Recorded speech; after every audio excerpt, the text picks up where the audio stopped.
Plateau, Louis Magloire Kemayou, bonjour. Bonjour. Merci d'être avec nous. Vous êtes journaliste et président du Club de l'information africaine. On se demande pourquoi est-ce que le Premier ministre a déclaré que Macky Sall était réélu au premier tour, alors que les chiffres officiels, Salim El disait, ne sont toujours pas communiqués.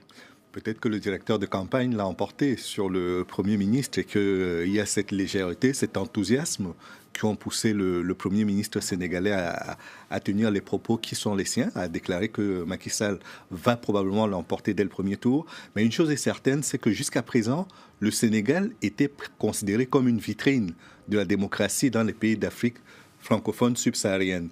Aujourd'hui, avec la situation de cette campagne et surtout la réélection réelle ou pas possible de Macky Sall, on a l'impression que le Sénégal a tout de même régressé parce qu'il va, si ces résultats sont consolidés, entrer dans une crise post-électorale. Les deux adversaires les plus immédiats qui sont sur le podium avec Macky Sall estiment qu'un second tour est inévitable. Et l'emporter de cette manière-là, avec ce résultat, c'est créer les conditions d'une crise post-électorale. Parce que pour Macky Sall, l'objectif, c'était de l'emporter dès le premier tour. Un second tour, ça aurait provoqué une alternance ? Je pense que les derniers présidents qui se sont succédés à la tête du Sénégal après Léopold Sédar Senghor, qui avait été le premier et qui avait démissionné, les deux derniers ont tous été battus dès le premier tour, à chaque fois. C'est-à-dire qu'ils félicitaient leurs adversaires parce qu'ils savaient que la cause était perdue.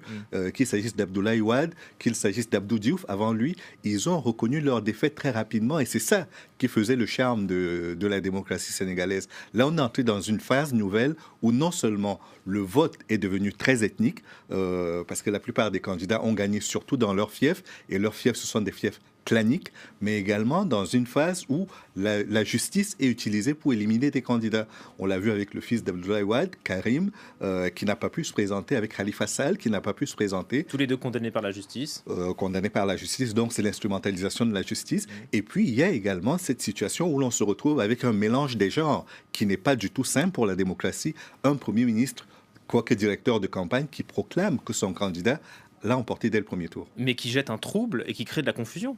Absolument, qui crée les conditions d'une crise, parce que très clairement, c'est vers cela que l'on va. Non seulement la crise va être opérée du côté des adversaires, mais également du côté des médias, parce que la suspicion ne porte plus seulement sur la commission électorale, qui pourrait être aux ordres du président, mais également sur les journalistes, qui ont été très clairement mis à l'index comme favorisant le résultat en faveur du président Macky Sall, le président sortant. Mais c'est le signe de quoi? D'un malaise C'est le signe d'une nervosité au sein de la classe politique où aujourd'hui c'est très tendu. Pendant très très longtemps, la démocratisation se faisait, le jeu démocratique se faisait dans une certaine forme de convivialité. Là, on sent qu'il y a une vraie adversité et une nervosité hors commun.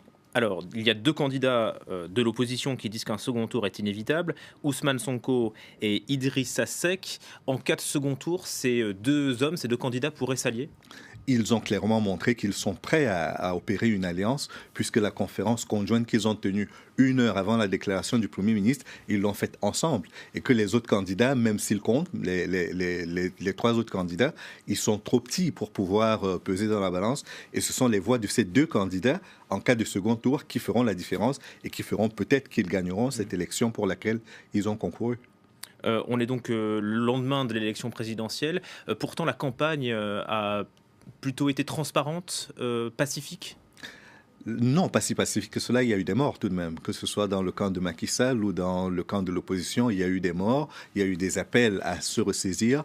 Mais le fait est qu'aujourd'hui, nous sommes entrés dans une période avec cette déclaration où les résultats feront l'objet d'une contestation, quoi qu'il advienne, que ce soit en cas de victoire de Macky Sall ou en cas de victoire de l'un des opposants, ce qui est très peu probable. Mais une chose est certaine, c'est qu'il n'y a plus de sérénité autour de la proclamation des résultats de cette élection présidentielle. Alors, il faut s'attendre à quoi maintenant? Sur quoi peuvent se reposer les Sénégalais sur les résultats officiels qui seront communiqués par la Commission nationale de recensement, c'est ça? J'espère que la Commission fera son travail, qu'elle évitera les pressions et qu'elle apportera toutes les garanties pour que son travail ne soit contesté. Il le sera par les différents candidats, mais qu'il soit accepté par les différents Sénégalais qui se sont massivement rendus aux urnes pour choisir leur président il y a quelques jours. Voilà la fin de l'apaisement démocratique. Merci beaucoup Louis Magloire-Kemayou pour vos réponses, journaliste et président du Club de l'information africaine. Le Nigeria, lui, a voté